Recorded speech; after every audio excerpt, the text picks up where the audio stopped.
Hello everyone, स्वागत है आपका मेरे यूट्यूब चैनल रिचार्ज क्रिएटिविटी में। आज हम आपको यहाँ पर जो हमारी मैक्रो टीचिंग होती है तो वहाँ पर प्लान विस्तृत रूप से जो बताया जाता है उसी में से ये एक फाइल में हमारा बनता है एक ऐसा विस्तृत योजना जो कि प्रैक्टिकल में काम आती है, यानी कि फाइनल टीचिंग प्लान। और वो सेकेंड ईयर या फोर्थ सेमेस्टर में, जहाँ भी जैसे फोर्थ सेमेस्टर होता है तो उसके बाद, और सेकेंड ईयर होती है तो उसके बाद, यानी उसके जो एग्ज़ाम्स होते हैं फाइनल, उसके बाद हमारा फाइनल प्रैक्टिकल होता है। तो वहाँ पर ये हमारे जो टीचिंग सब्जेक्ट होते हैं दो, उनमें से हमारे दो प्लान तैयार किए जाते हैं, तो उनको कहा जाता है फाइनल टीचिंग प्लान। अब यहाँ पर दोनों के एक एक प्लान तैयार कराए जाते हैं। मैं अपनी पहले भी वीडियो डाल चुकी हूँ, एक साइंस का और एक हिंदी का। आज यहाँ पर एक रिक्वेस्ट आई थी संस्कृत के लिए, तो संस्कृत का मैं यहाँ पर प्लान लेकर के आई हूँ। हम यहाँ पर जैसे लैंग्वेज में क्या होता है कि हमें बुक का सहारा लेना होता है, तो यहाँ पर आप एक तरीका देख सकते हैं कि संस्कृत का क्या है। और जिस क्लास का मैंने बनाया है उस क्लास का आप बुक ले लीजिए और बुक में से आप पूरा पैराग्राफ आपको मिल जाएगा। तो वहाँ उसी हिसाब से हमें स्टेप वाइज स्टेप लेने पड़ते हैं। मैंने यहाँ पर 2 स्टेप का ये प्लान रखा है। आप चाहें तो इसको 3 या 4 में बढ़ा सकते हैं और उसी हिसाब से बना सकते हैं। तो यहाँ पर जैसे मैंने आपको पूरी तरह से पहले भी बताया है, उसी हिसाब से फिर से मैं पूरी चीज़ बताऊँगी कि किस तरीके से हमें प्लान को बनाना है, क्योंकि ये लैंग्वेज का है तो लैंग्वेज में और अदर उसमें हमारे सब्जेक्ट में अंतर होता है। तो यहाँ पर हमें जैसे संस्कृत का है ये, तो जैसे बच्चे अगर हिंदी में आंसर देना चाहें तो हिंदी में दे सकते हैं, और अगर संस्कृत में आपने जैसे पढ़ाया है और संस्कृत में देना चाहें तो वो संस्कृत में भी दे सकते हैं। तो यहाँ पर बच्चों की तरफ से कोई परेशानी नहीं होती है। बस एक छात्र अध्यापक को यानी पीपल टीचर को क्या करना होता है कि जैसे संस्कृत का है तो उनको संस्कृत में ही अपनी एक्टिविटीज़ करनी होती हैं। तो पाठ योजना जो भी है आपकी, उसका जैसे आपने संस्कृत में आपने एक बार उसको पढ़ा है, बताया है, तो उसका हिंदी रूपांतर भी अवश्य होना चाहिए, क्योंकि तभी बच्चों की समझ में आ सकता है। तो यहाँ पर हम उसी हिसाब से प्लान लेकर के आए हैं। चलिए हम अपनी पाठ योजना स्टार्ट करते हैं। अब यहाँ पर हमने ये पूरा पहला पेज है हमारा, इसके अंदर जितनी भी हमने यहाँ पर लिखाई की है उसी चीज़ को हमें पहले ही पेज पर रखना है। इसको दूसरे पेज पर हमें लेकर के नहीं जाना। इस चीज़ का हमें ध्यान रखना है, जिस पेज पर जितनी एंट्री है उतना ही हमें रखना है, और जिस अगले पेज पर जितनी एक एंट्री आई है उसको अगले पेज के लिए ही रखना है। ये नहीं है कि अगर हमारा पेज कम पड़ गया, छोटा पड़ गया और हमारी अभी लिखाई बाकी बची है तो हम अगले पेज से शुरू कर देंगे, तो वहाँ पर जो है वो पूरा प्लान जो है हमारा डिस्टर्ब हो जाता है। तो इस तरीके से हमने यहाँ पर ये पूरी रूपरेखा जो है इसकी तैयार की है। अब जैसे यहाँ पर पहला शुरुआत में डाला है हमने पाठ योजना संख्या 1, ये पहले पेज का है। तो यहाँ पर हमने जैसे दिनांक है, विषय है, चक्र है, कक्षा है, उपविषय है और अवधि है, इनको हम उसी हिसाब से डालेंगे। जैसे कि हमारी दिनांक है तो जिस तारीख को आपका प्रैक्टिकल होगा आपको वही तारीख डालनी है यहाँ पर। और विषय में संस्कृत विषय है आपका, तो संस्कृत में भी जैसे हमारे लैंग्वेज में 3 तरह के होते हैं, गद्य, पद्य और व्याकरण। तो यहाँ पर मैंने गद्य से लिया है तो हमें यहाँ पर गद्य का ही डालना आवश्यक होता है। चक्र यानी पीरियड हमारा कौन सा है, किस पीरियड में हम पढ़ाने जा रहे हैं, उस चीज़ को ध्यान में रखते हुए तो यहाँ पर मैंने, अब चूंकि ये हमारा संस्कृत का है तो संस्कृत में हमने यहाँ पर, हम ये 5 इस तरीके से नहीं लिखेंगे या अंकों में नहीं लिखेंगे, हम यहाँ पर संस्कृत में ही लिखेंगे पंचम। और ऐसी कक्षा है तो यहाँ पर हमारी कक्षा हमने 7th से लिया है और सेक्शन इसका ए है, तो यहाँ पर संस्कृत में हमें लिखना है सप्तम और ब्रैकेट में लिखेंगे अ।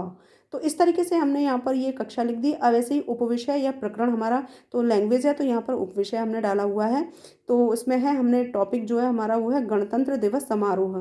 तो यहाँ पर इसको इन्वर्टेड कॉमा में और या फिर आप, मैंने दोनों चीज़ दिखाई है यहाँ पर केवल समझाने के लिए, या तो आप कोई एक चीज़ कर दीजिए, या तो इन्वर्टेड कॉमा में इसको रखिए और या फिर नीचे अंडरलाइन कीजिए, कोई एक चीज़ होनी चाहिए। मैंने समझाने के उद्देश्य से ये दोनों किए हुए हैं।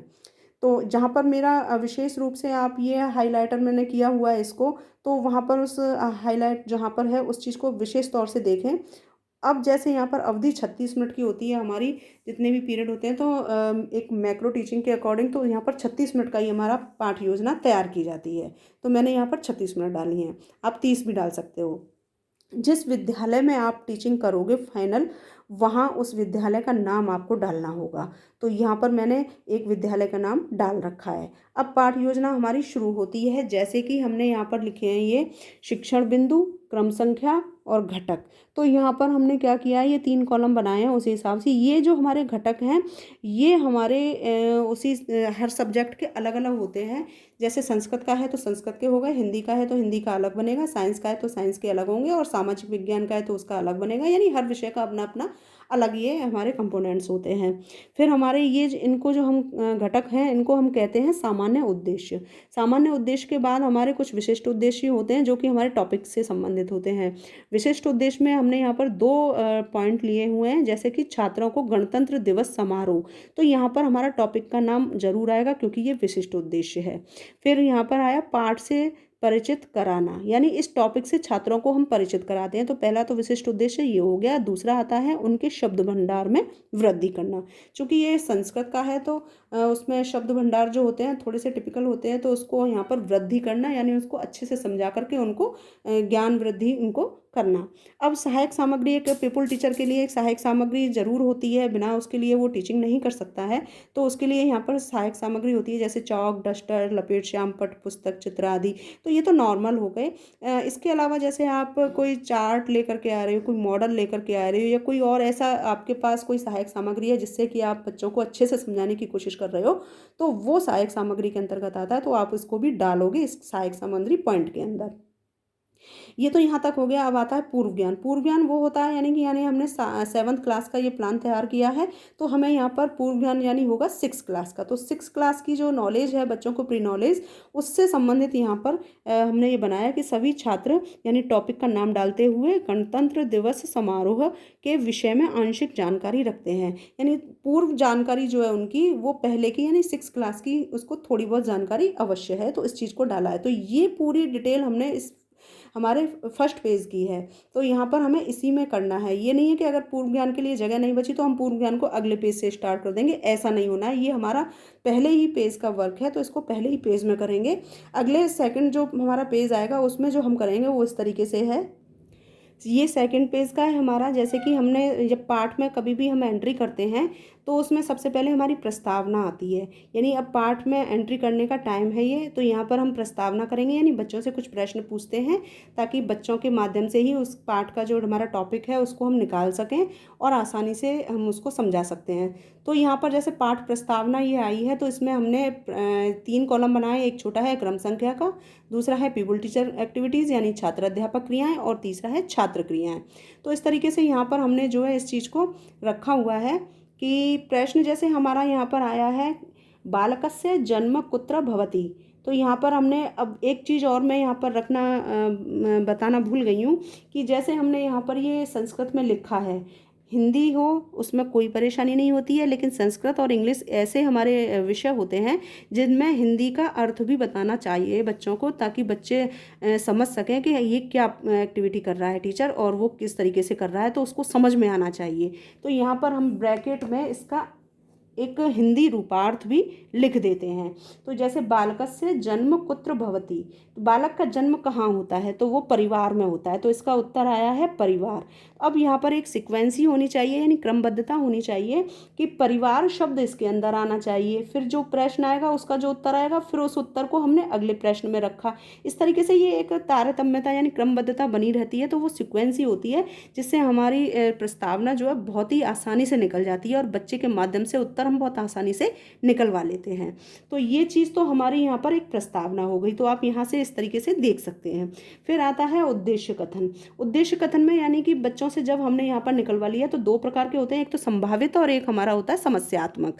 समस्यात्मक यानी सॉल्व करना है, प्रॉब्लमेटिक, और संभावित यानी बच्चा जानता है इसका आंसर, क्योंकि हमने 7th क्लास से लिया है तो बच्चा आसानी से जानता है। तो संभावित भी हो सकता है, यानी आंसर देने की कंडीशन में वो होता है, तो वहाँ पर संभावित भी रख सकते हैं।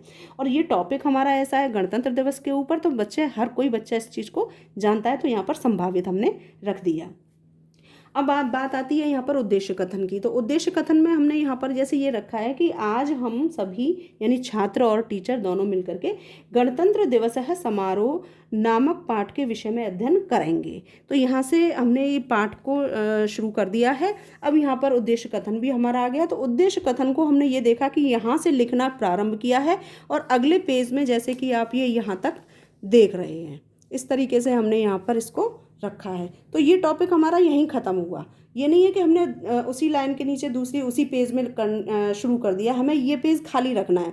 वो खाली क्यों रखना है, इसका भी एक तरीका है, वो इसलिए रखना है, जैसे मैंने एक तो यहाँ पर ये फ़ोटो इसकी चिपका दी है कि आज हम किस चीज़ को बता रहे हैं। दूसरी बात, ये संस्कृत का है, इसी तरह से इंग्लिश का भी होता है। तो ये जो कॉलम हमारा होता है हमारी एक फ़ोटो के साथ साथ इसका जो संस्कृत में आज हम पढ़ाने जा रहे हैं, 2 हम स्टेप ले रहे हैं या 3 स्टेप ले रहे हैं या 4 ले रहे हैं, 4 से ज़्यादा नहीं होता है। तो यहाँ पर हम 2 स्टेप में, यानी प्रथम अन्विति, द्वितीय अन्विति, तृतीय अन्विति और चतुर्थ अन्विति, या प्रथम सोपान, द्वितीय सोपान, तृतीय सोपान या चतुर्थ सोपान, इस तरीके से चारों स्टेप वाइज स्टेप हम यहाँ पर इसका पूरा भावार्थ लिख देते हैं।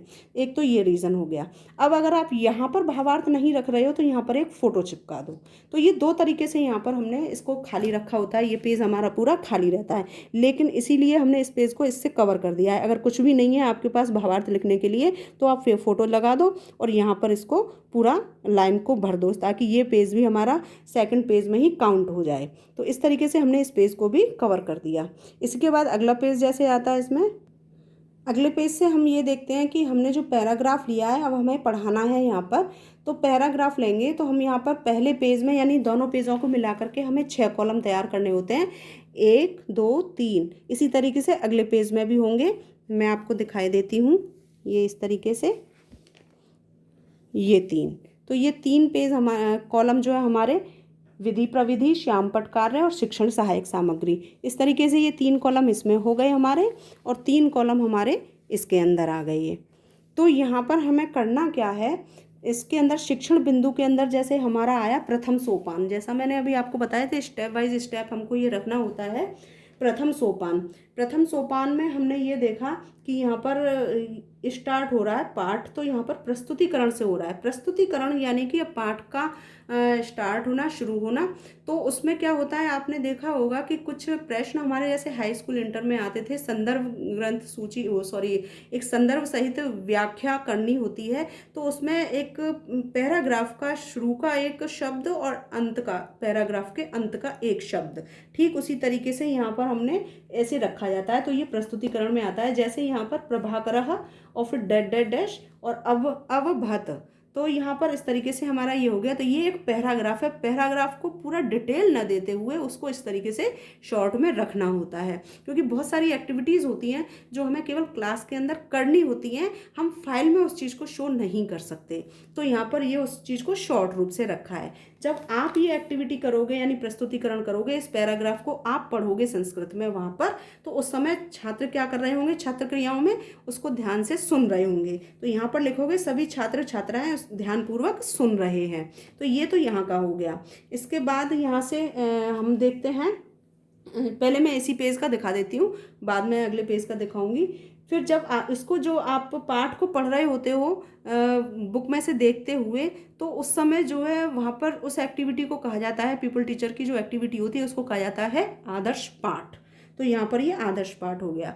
आदर्श पाठ में आप यहाँ पर इस तरीके से लिखते जाओगे, छात्राध्यापक या आप लड़की हैं तो छात्राध्यापिका पाठ का शुद्ध उच्चारण व स्पष्ट वाणी को ध्यान में रखते हुए स्पष्ट आदर्श वाचन करेगा या करेंगी। तो इस तरीके से यहाँ पर आप उस पुस्तक को पढ़ोगे, उस पैराग्राफ को पढ़ोगे जो आपने यहाँ पर लिखा हुआ है।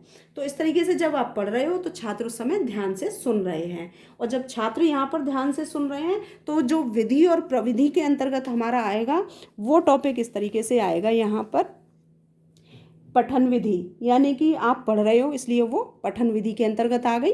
और ये यहाँ पर अब दूसरा हमारा जो आएगा वो आएगा इस तरीके से,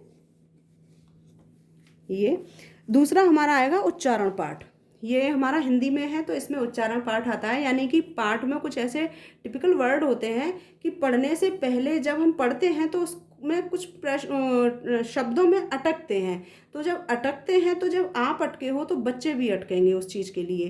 तो बच्चों से जब अनुकरण पाठ कराओगे तो बच्चे उस चीज़ को ढंग से पढ़ नहीं पाएंगे। तो इसलिए वहाँ पर क्या करना होता है कि उसका उच्चारण पहले सही करा लिया जाता है, ताकि बच्चे जब पाठ को पढ़ें तो आसानी से पढ़ सकें। तो इसलिए यहाँ पर ये उच्चारण पाठ आ गया। तो उच्चारण पाठ में यहाँ पर लिखा हुआ है छात्राध्यापक पाठ में आए हुए कठिन शब्दों का छात्रों द्वारा उच्चारण कराएंगे। तो ये पूरी क्लास में एक साथ जोरों जोर से कराया जाता है। तो जब यहाँ पर उच्चारण पाठ हो रहा होता है तो सभी छात्र वहाँ पर कठिन शब्दों का उच्चारण कर रहे हैं। तो यहाँ पर छात्र क्रियाओं में आपको ये लिखना है। अब विधि प्रविधि में आपका आ जाएगा यहाँ पर उच्चारण विधि इस तरीके से। तो फिर यहाँ पर हम ये देखते हैं कि अगला हमारा आता है अनुकरण पाठ। यानी हमने आदर्श पाठ भी कर दिया, बच्चों से उच्चारण भी करा लिया, तो अब बच्चे इस चीज़ को पढ़ेंगे, पाठ को, पैराग्राफ को, उसी पैराग्राफ को जिसको कि एक शिक्षक ने पढ़ा था। तो यहाँ पर उसको कहेंगे अब अनुकरण पाठ। यानी अब बच्चा देख करके उस एक्टिविटी को करेगा तो उसको कहा जाता है अनुकरण पाठ। तो यहाँ पर हमने लिखा कि छात्राध्यापक कुछ छात्रों से पाठ का अनुकरण कराएंगे व आवश्यकता होने पर उनकी त्रुटियों का निवारण भी करेंगे। यानी पढ़ने में अगर बच्चा अटकता है तो वो उसकी त्रुटि होती है, उस त्रुटि का जो निवारण छात्राध्यापक कराते हैं। तो ये यहाँ पर आ गया इसमें अनुकरण पाठ में। और छात्र क्रियाओं वाले कॉलम में हमारा यहाँ पर आएगा कि कुछ छात्र पाठ का अनुकरण कर रहे हैं, बाकी सभी ध्यान सुन रहे हैं। यानी कुछ छात्रों एक एक करके हम कुछ बच्चों से ये अनुकरण पाठ कराते हैं, यानी पैराग्राफ को पढ़वाते हैं, बाकी सभी उस समय ध्यान से सुन रहे होते हैं। तो यह विधि प्रविधि में जो हमारा ये आ जाएगा अनुकरण विधि। तो इस तरीके से ये हमारा हो गया। फिर अगला हम यहाँ पर ये देखते हैं कि अनुकरण पाठ भी हो गया। अब आता है काठिन्य निवारण। काठिन्य निवारण में क्या होता है कि हमें कुछ शब्द ऐसे होते हैं जिनका कि शब्द और अर्थ के रूप में देखना होता है, उसका अर्थ भी निकलता है, तो वहाँ उन कठिन शब्दों का निवारण कराया जाता है अर्थ के रूप में। तो यहाँ पर जो है हमारा वो आएगा। अब ब्लैक शीट हमारी काम आएगी।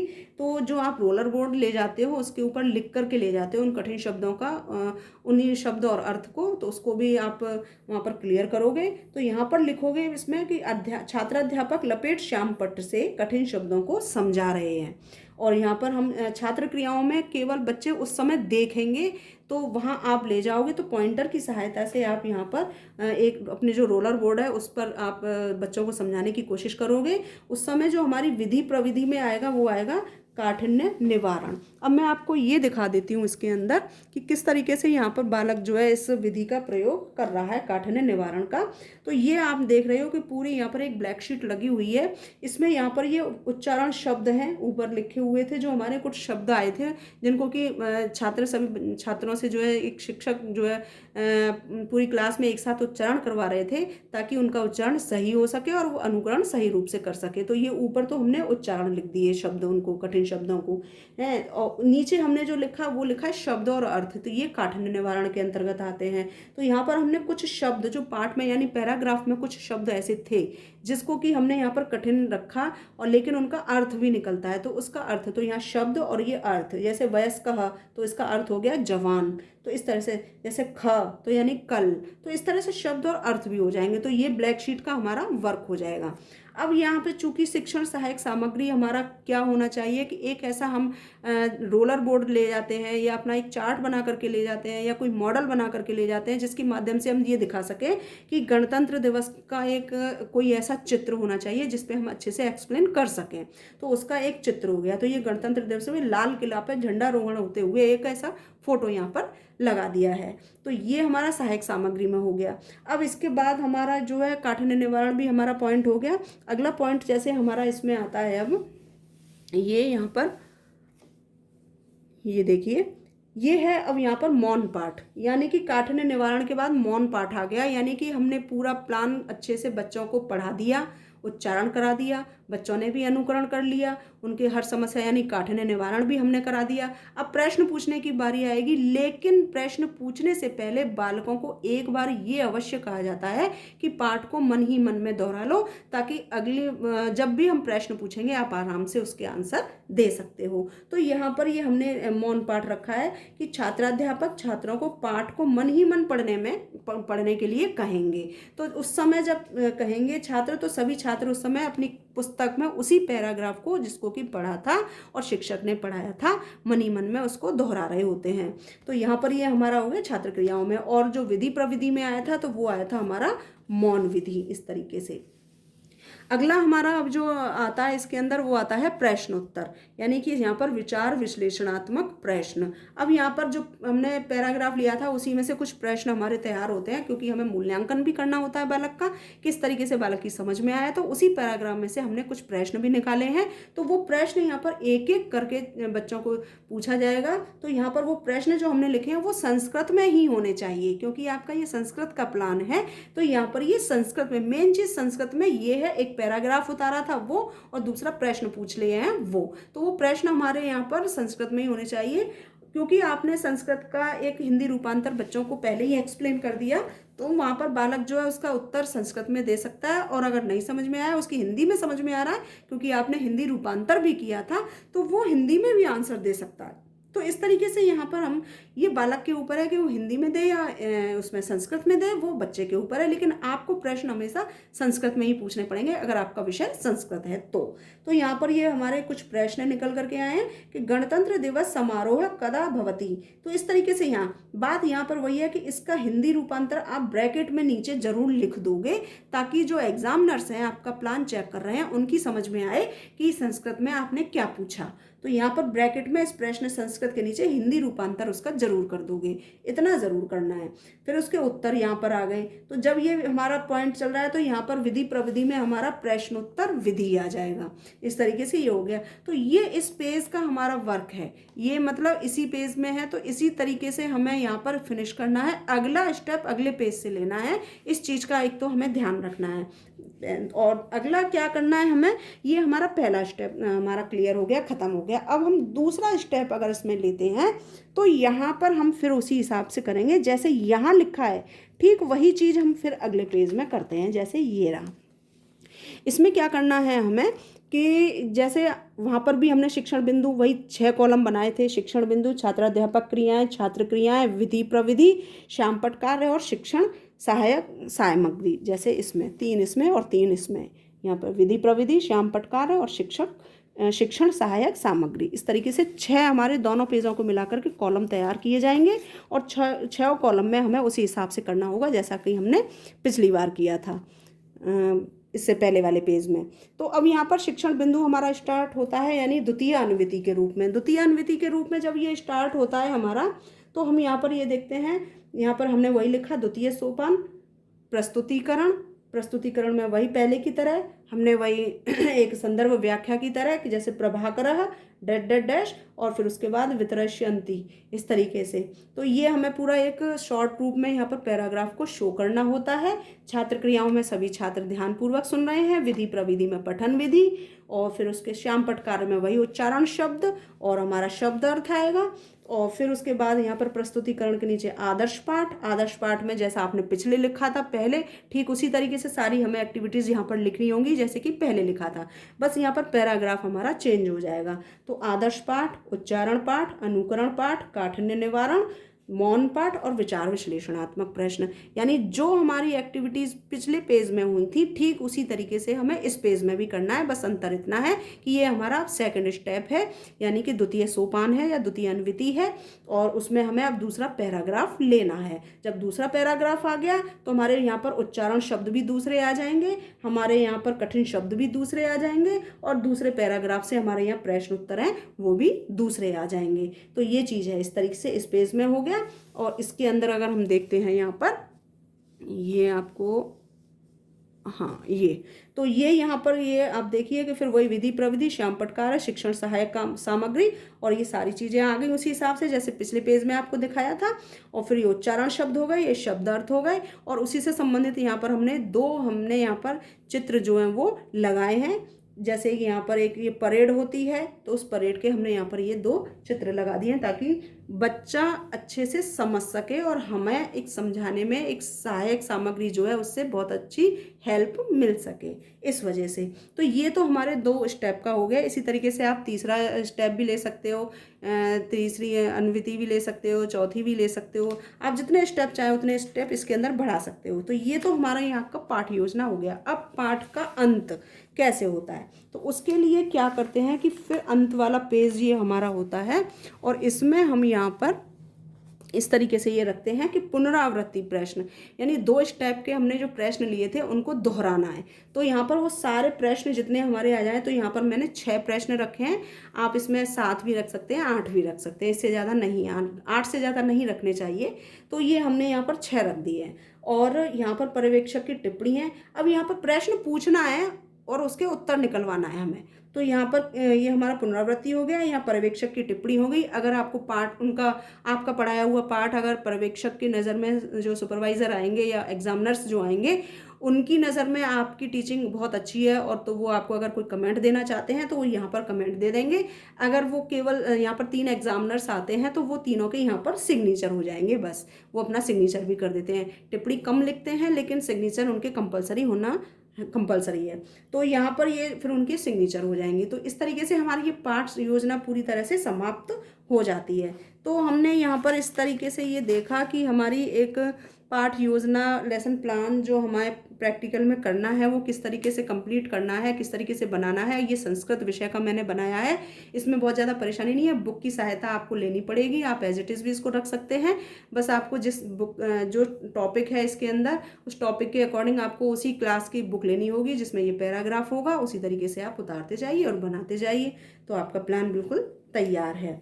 मैंने पूरी कोशिश की है अच्छे से आपको समझाने में। अगर आपको फिर भी समझ में नहीं आया, कोई परेशानी है, तो वो कौन सी परेशानी है आप मुझे कमेंट बॉक्स में ज़रूर बताइएगा। अगर किसी और सब्जेक्ट का आपको प्लान चाहिए तो वो प्लान भी मैं आपको एक वीडियो बना करके डाल दूँगी, तो मुझे आप कमेंट बॉक्स में बता सकते हो।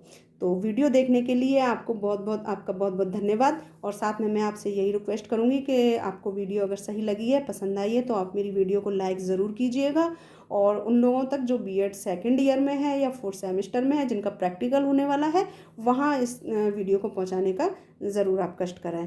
तो जो नए पहली बार मेरे चैनल पर आए हैं और पहली बार मेरी वीडियो को, किसी भी वीडियो को देख रहे हैं, तो वहाँ पर वो मेरे चैनल को सब्सक्राइब ज़रूर कर लें ताकि हर वीडियो उनको समय से मिल सके।